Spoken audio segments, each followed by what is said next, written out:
Sara Hsu joins me now from Shanghai. She's an associate professor of economics at the State University of New York at New Paltz. Thank you for joining us.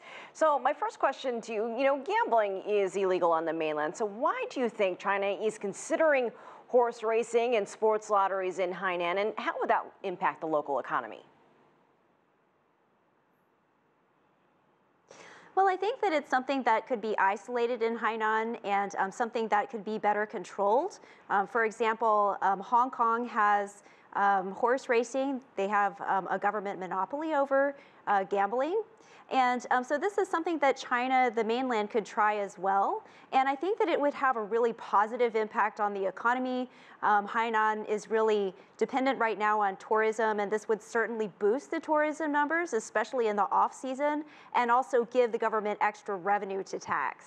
I mean, is this a first step? Could we see down the line building casinos in Hainan's future? And how would that compete or compare with Macau's gambling industry? Well, I think it's something that is possible. It's not something that is going to happen overnight.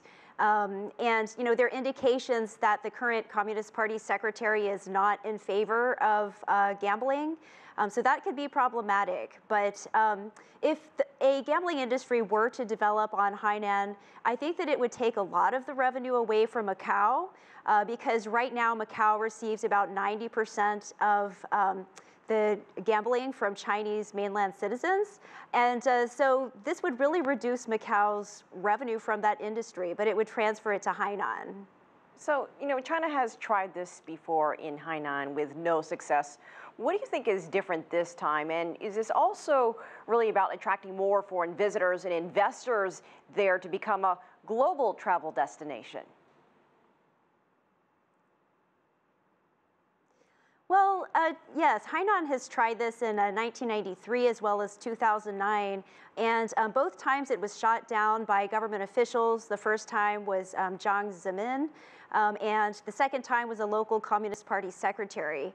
So the real hurdle is political, and the current Communist Party secretary has stated he's against the three ills that have been typically espoused by the Communist Party. That is gambling, drugs, and prostitution. Now, this doesn't necessarily mean that Hainan is not going to allow gambling to happen. It's possible, especially if President Xi Jinping comes to Hainan and states that he's in favor of it, that this could all change. And so this would really help to boost Hainan's economy and overturn some of the slow growth that we've seen recently.